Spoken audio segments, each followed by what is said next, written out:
a life that can influence other people, a life that can touch other people's lives, at buhay na mag-iwan ng mark, mag-iwan ng legacy dito sa ibabaw ng lupa.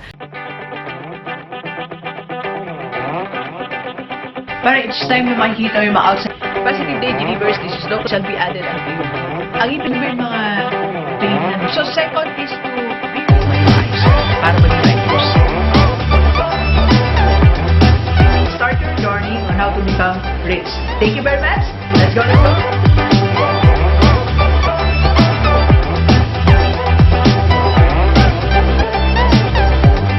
I'm sure everyone wants to have a remarkable life this 2020. A life that can influence other people.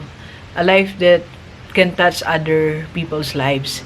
At buhay na mag-iwan ng mark, mag-iwan ng legacy dito sa ibabaw ng lupa. So, pero paano nga ba nangyayari yan? How to have a remarkable life this 2020? Considering that life is not easy. Yung personal battle mo pa lang sa buhay mo, ang hirap na. Then the battle, if you venturing into business, ang daming competition, ang daming problems, ang daming kulang. And if you want support of other people, most of the people wouldn't mind you because they have their own life. Meron silang ibang inaasikaso, meron din silang ibang goal, meron din silang ibang target. And I'm sure, if you will be asking them, gusto din nila mag-iwan ng remarkable life. So how are you going to do that alone? Alone with this intention na meron ka that no matter what, basta this 2020, I want to leave a mark. I want to have a remarkable life. Right? So, paano nga ba siya gagawin? These 4 things that I'll be sharing with you are the things that I've done for how many years in my life. It has been my dream ever since na magkaroon ng buhay na maayos, magkaroon ng buhay na that can change other people's lives also. Pero hindi siya naging madali eh. When I was in my 20s, 30s, I worked so hard. I tried to do all these things na tingin ko that can change my life. But wala, na-frustrate lang ako eh. But when I started focusing on these 4 things, that's the time that I know I'm living, I'm making a remarkable life. Not only this 2020, but you know, in the past 2 years, I started doing that. Okay, so hope this vlog makatulong sa inyo sa, you know, living a life na gusto mong buhay. It's just not just an ordinary life, but a remarkable. How to have a remarkable life or remarkable difference sa buhay natin. Alright, so this is Dr. Gigi. I hope you enjoy this video. So with a cup of coffee, dito tayo ngayon sa Samal. So please join me in my hindi naman once in a blue moon, madalang na vlog just has a theme like this that I'll be sharing some personal views about life, about principles, about parang straight talk from the heart of Doc G going to your heart that I really wanted to help you. I really wanted to help you na magkaroon ng remarkable life, remarkable difference. And this is your time. This may be your time. Maybe parang kagaya kita long time ago that you were trying to do it last year, 2 years ago, pero hindi siya nangyari. I've been trying that. For how many years I was trying to do that, pero hindi siya naganap eh. Okay? So these 4 tips help me a lot, and I'm sure you know, this can help you also. All right? So the first one is internalize the process. You have to be aware of the process. What is the meaning of having a remarkable life? What is the meaning of having a remarkable difference this 2020? You have to internalize the process. You have to understand that.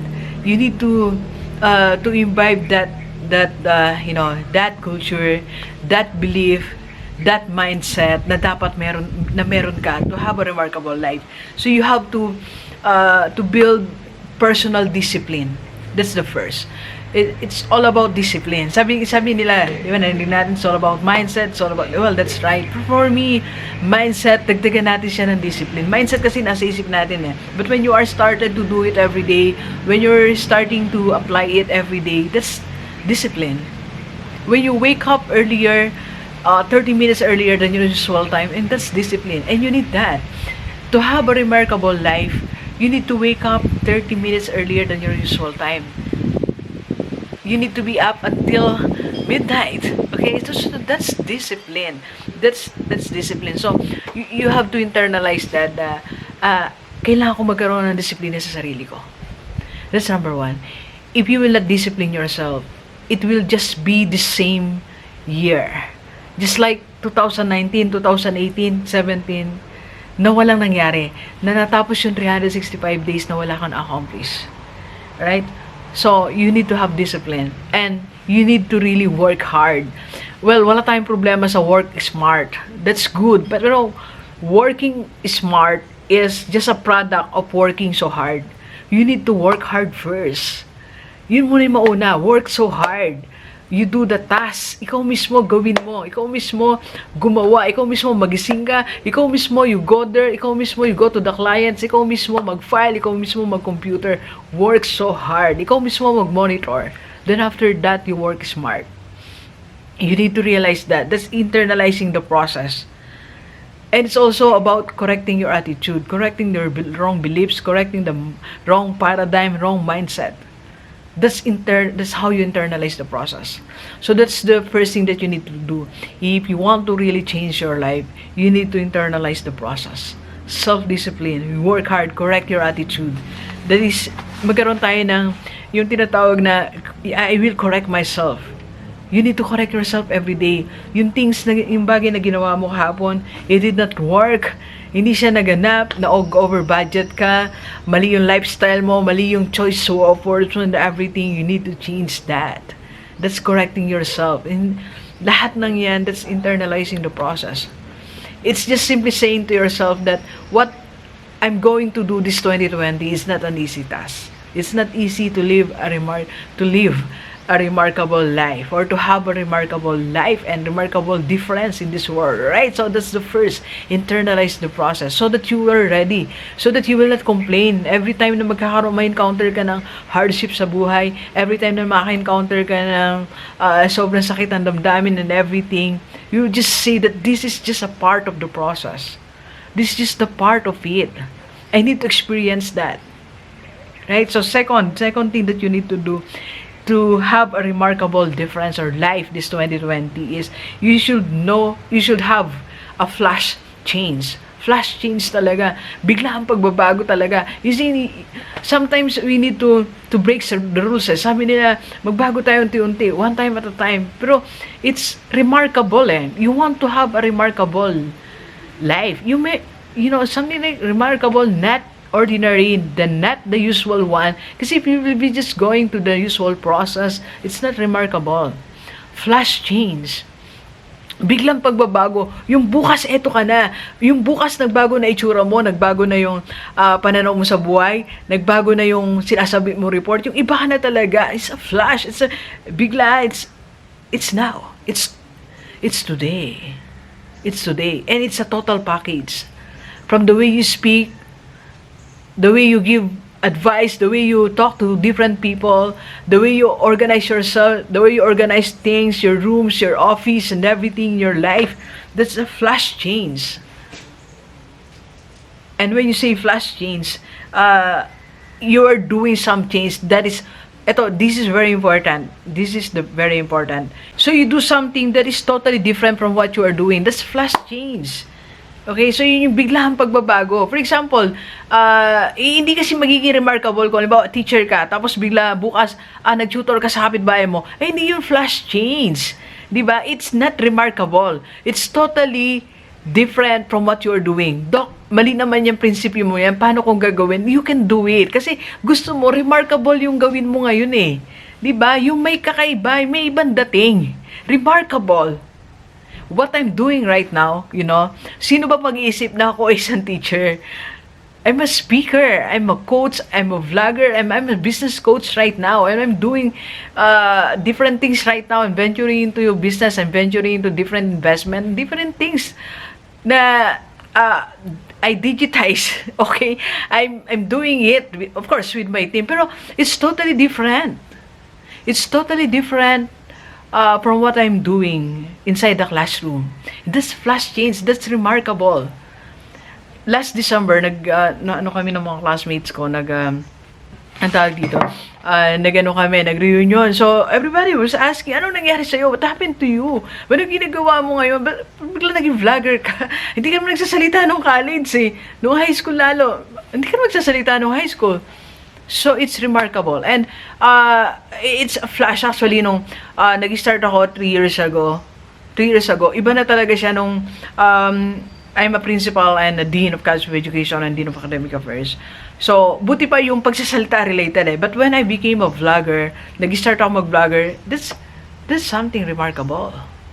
Okay? And dun, lalo na nagsimula ako maging business coach. It's something like different. It's something like, it's a big thing na, paano nangyari? And you need to do that because that's so very hard. Very hard.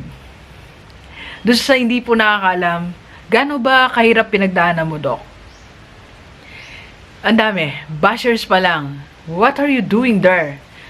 You're a principal, di ba? Ang dami ganun eh. Paano mo gagawin yan? Hindi ka naman technical person. Especially when I started becoming speaker. Ang dami bashers. Hindi ka matangkad, hindi ka maputi, hindi ka maganda, and everything. Pero sabi ko, I want to do this. And that's something remarkable. That's something remarkable. And you know what? Right now, nag-venture kami with my team, Ma'am Joyce, Ma'am Sab, into e-course. So, higher level of digitizing everything. Digitizing our business. It's remarkable. So, leave something or you need to do something remarkably different. You need to do that. So, ano yung ginagawa mo ngayon na mag-launch ka na something na, wow, siya ba yun? Diba? Hindi naman siya nagagano, ba't siya yun? Di ba nga lang, pag minsan nagdamit tayo ng kakaiba, magugulat sila, ikaw ba yan? Diba? So, something like that. So, it's a flash change to have a remarkable change this 2020. Flash, alright? Biglaan. It's entirely, ngayon na, then, bigla opposite of what you are doing. Okay? And number three, to have a remarkable life is choose a bigger crowd, choose a bigger platform.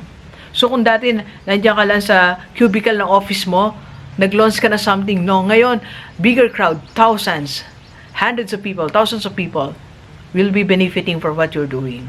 Thousands of people are watching my YouTube channel. Thousands of people will be, hundreds of people will have the chance now to buy our e-course, where to buy the things na meron tayo ngayon. Like, I have my business na maraming bumibili, the Overrun, and now meron tayong t-shirt. So it's something like choosing a bigger crowd, a big platform.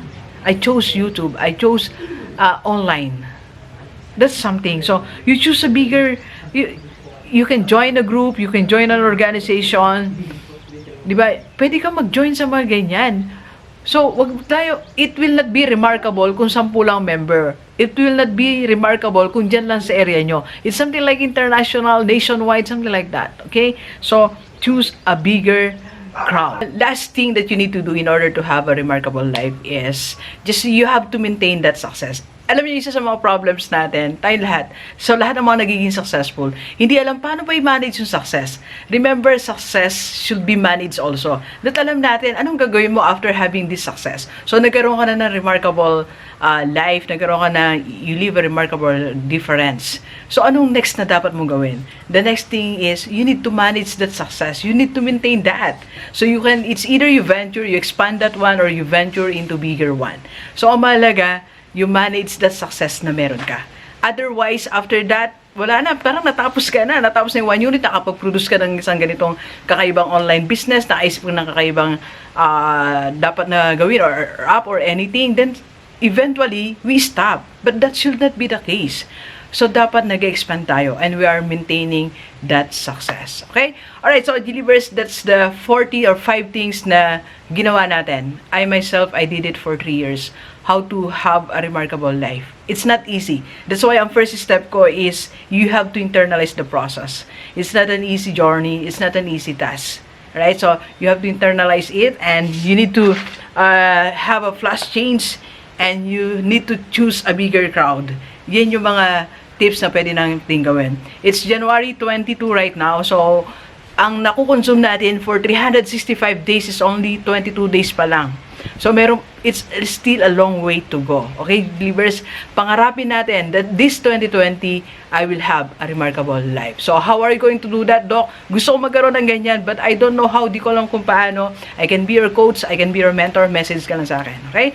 Alright, so please share this video sa lahat ng kaibigan natin, kahit OFW o dito sa Pilipinas, para sama-sama tayong mabago at umunlad ating buhay. Thank you very much, believers. Enjoy the rest of the day and let's go, let's go!